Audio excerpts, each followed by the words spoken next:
A verdade sobre o Halloween. O Halloween é o dia mais importante do calendário satânico. É provavelmente o dia mais importante de todo o calendário satânico. É considerado um dia alto. Também é a noite do ano, em que ocorre o maior número de sacrifícios humanos em todo o planeta. Então, se olharmos por digamos, aspecto de cultura popular primeiro, muitas pessoas pensam que o Halloween é sobre doces e fantasias, mas não questionam o significado por trás disso. Então, digamos, por exemplo, que em um bairro ou região existem casas que celebram o Halloween, que colocam decorações, abóboras, velas, doces, essas coisas, certo? E é divertido. Digamos que em um bairro existem casas que façam isso. Então, todo aquele perímetro se torna um grande ritual satânico para todo o bairro. Espera aí, você está me dizendo isso porque meu bairro já tem decorações prontas. Já é setembro. Já tem, que dizer, tem esqueletos, coisas assustadoras no meu bairro já. Então você está dizendo que meu bairro agora está amaldiçoado? Como assim? O que você está dizendo? Estou dizendo que em um bairro ou área onde há algumas casas que já estão decoradas, isso se torna, de certa forma, um ponto de acesso para atividades demoníacas. E qualquer pessoa, seja cristã ou não, que tenha portas abertas e que more ou se mova em um bairro como esse, será afetado. É isso que estou dizendo. Certo, então o que devemos fazer como cristãos? Primeiramente, precisamos garantir que estamos em retidão diante de Deus, que não temos pecado oculto nem portas abertas em nossas vidas e que estejamos em aliança justa com Ele. Então, se nós chegarmos a esse ponto, esse é um bom lugar para começar. E depois é uma questão de oração. Estar em oração séria para que as pessoas que celebrem o Halloween sejam satanistas, ateus ou apenas alguém se divertindo, que enquanto fazem isso, tenham um verdadeiro encontro com Cristo. Veja só, um ex-satanista que se converteu ao cristianismo, ele disse que o Halloween é a data mais importante do calendário satânico. Nesta data são feitos rituais, são feitos pactos e até acontecem sacrifícios humanos reais. E ele falou algo que me deixou muito assustado. Nessa data, qualquer um que participa desta comemoração está, de certa forma, se associando espiritualmente ao culto das trevas. Eu sei que para alguns parece algo inofensivo, afinal de contas, são apenas crianças pedindo doces. Mas veja só, Satanás nunca se apresenta como Satanás. Satanás se apresenta como diversão, Satanás se apresenta como cultura, Satanás se apresenta como tradição, porque o maior truque de Satanás é convencer o mundo que ele não existe. Veja só, a Bíblia diz em Efésios 5, versículo 11, e não sejais cúmplices nas obras infrutíferas das trevas, antes, porém, reprovai-as. Veja que não basta simplesmente se afastar, nós devemos reprovar tudo aquilo que vem das trevas. A festa hoje do Halloween é uma data do calendário do satanista. O ano satânico começa no dia de Halloween. O ano da igreja começa no primeiro domingo do Advento. O ano civil, 1º de janeiro. Então os satanistas têm o ano dele. É um ano dedicado a Satanás, às práticas ocultas. E a virada de ano é a festa de Halloween. É nesta noite em que eles celebram às 3 horas da madrugada a missa negra, que eu não vou aqui expor porque é muito constrangedor, mas é tudo feito o contrário da nossa e eles blasfemam contra a Eucaristia. Muitas moças que são satanistas, elas engravidam 7, 8 meses antes para que nesta madrugada do Halloween eles possam oferecer as crianças em sacrifício a Satanás. E não sou eu que estou dizendo. O fundador do satanismo norte-americano, ele vai dizer o seguinte: agradeço aos pais cristãos por deixarem pelo menos uma noite os seus filhos cultuarem Satanás na noite de Halloween. O satanismo agradecendo a nós, os que não têm conhecimento, por estas práticas ocultas. Olá, gente linda, a graça e a paz de nosso Senhor Jesus Cristo. E o versículo da meditação de hoje está em 2 Coríntios, capítulo 11, versículo 14, que diz: e não é maravilha porque o próprio Satanás se transfigura em anjo de luz. E é assim que Satanás age. Ele, sendo mal, se disfarça de bem. Sendo danoso, se disfarça de algo bom. Sempre com a ideia de que não tem nada a ver. E Satanás tem introduzido muitas coisas com sutilezas para perverter os princípios bíblicos. E os cristãos que não estão atentos ao que a palavra diz estão sendo enganados sem perceber. A Páscoa, que é um dos símbolos mais importantes da fé cristã, onde é manifestado o maior ato de amor de Deus pelo seu povo, que tem como símbolo o cordeiro que foi sacrificado por nós, ele apresenta o que no lugar do cordeiro? O que vem na mente das pessoas hoje quando se fala em Páscoa? Um coelho que bota ovos de chocolate. O engano é tão escancarado porque coelho é mamífero. Coelho não bota ovos, mas é só para zombar dos que não estão atentos. Outra festividade do calendário cristão que foi totalmente tirada de contexto é o Natal, onde celebrávamos o nascimento de Cristo. Hoje só se fala de presentes dados por um Papai Noel. E ninguém se reúne mais para lembrar que Deus enviou seu Filho ao mundo para nos salvar. E então, depois de vendar os olhos de muitos, ele resolveu fazer uma festa onde se cultua a Satanás. Mas tudo tão sutil, pois são apenas fantasias, brincadeiras. E a igreja vai dando cada vez mais espaço para as trevas reinar.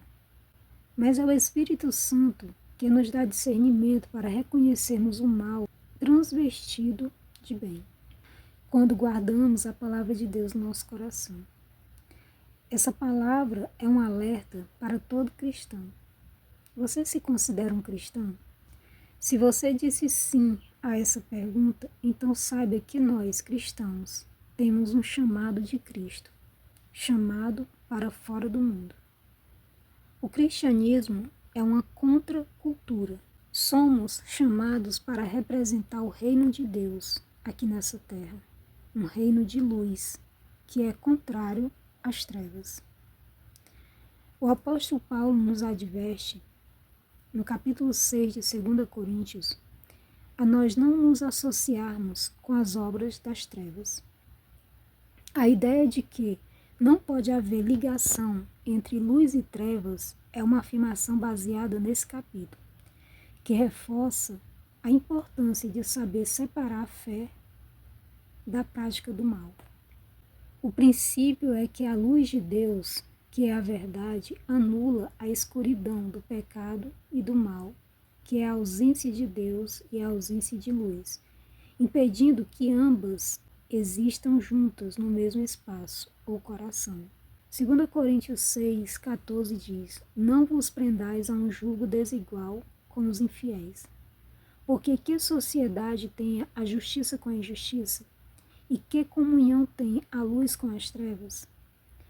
tendo como analogia que a luz é vista como a verdade e a retidão que vem de Deus, enquanto que as trevas são a ausência de luz, a escuridão, o mal e o pecado. Assim, a presença da luz expulsa as trevas e não podem coexistir no mesmo lugar. A frase também é usada para instruir os fiéis a não se associarem a práticas consideradas pecaminosas ou a pessoas que não compartilham da mesma fé, evitando assim uma união que possam afastá-las da luz. A união de luz e trevas é vista como impossível. E quando uma pessoa se submete à vontade de Deus, a influência das trevas é iluminada e a pessoa é transformada, passando a refletir a luz. Ou seja, a pessoa passa a levar o conhecimento da verdade para os que não a têm. Lembra que o Senhor Jesus disse que os seus discípulos são a luz do mundo?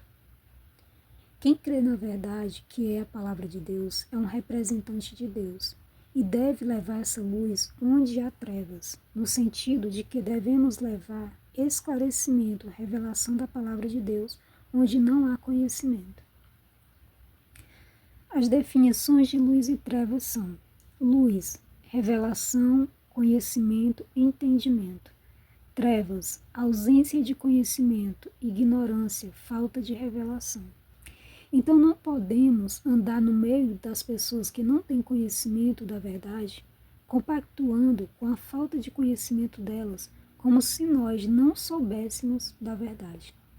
Pelo contrário, devemos dar entendimento a elas para que elas decidam andar na luz também. Pois os olhos do Senhor estão sobre nós para ver se assim agiremos. Deus não leva em conta o tempo da ignorância. O que isso significa? Isso quer dizer que Deus não é injusto. Ele sabe que, enquanto você não conhece a verdade sobre determinada coisa que você está praticando, Ele não vai cobrar de você obediência sobre isso. Mas quando Ele vê que a pessoa já ouviu a verdade, Ele espera que a pessoa corresponda agindo em fé, ou seja, fazendo o que a palavra diz. Isso é andar na luz. Deus espera que quando a luz dele brilhe sobre nós, ou seja, quando há uma revelação da palavra de Deus que vem a nós, nos dando esclarecimento sobre determinadas práticas que nós estamos fazendo, Ele quer que a gente abandone as práticas erradas e decida andar na luz que nos foi revelada. Amém? Então, alguém que se diz cristão não deve participar de Halloween, nem ter contato algum.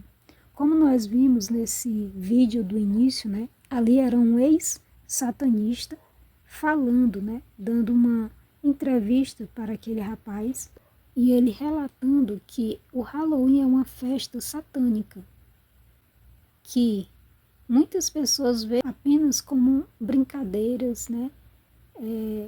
Como se fosse coisas de criança, bobagem, porque Satanás ele se mostra dessa forma mesmo. Né? Ele quer parecer que não tem nada a ver, que é algo muito, que é besteira, que é bobagem, que a gente não deve se preocupar com isso. Mas é exatamente o Espírito Santo, como eu já falei aqui. Quando o Espírito Santo ele habita em nós, determinadas coisas que às vezes a gente não está atento, mas é como se acendesse uma luzinha dentro de nós, dizendo assim, preste atenção nisso. E daí então, ele começa a abrir os nossos olhos para nos mostrar o que tem por trás daquilo. Porque andar em fé é exatamente isso. É a gente ver além do que os olhos naturais podem ver. E isso só quem faz é o Espírito Santo na nossa vida. Ele nos faz ver o que os nossos olhos naturais não estão vendo. E isso é extraordinário. Isso é extraordinário. Ele nos faz ver coisas que nos dão assim, um entendimento tão real das coisas que não tem como a gente agir normal com aquilo dali. a gente começa a entender muitas coisas. Por isso é muito importante a gente buscar ser guiado pelo Espírito de Deus. E a palavra de Deus diz que os filhos de Deus são guiados pelo Espírito de Deus. Eu falo para muita gente aqui, nessa minha lista de transmissão. Tem pessoas que são crentes, tem pessoas que são católicas, tem pessoas que têm outras, outras religiões. Mas eu falo da palavra de Deus. Eu não trago aqui religião. Eu trago a palavra de Deus, porque foi isso que Jesus mandou a gente pregar. Pregar o Evangelho. Trazer a mensagem de Deus. E só o Espírito Santo é que nos revela as coisas espirituais. Mas como eu já falei aqui, ele só revela para aqueles que fazem uma aliança com ele.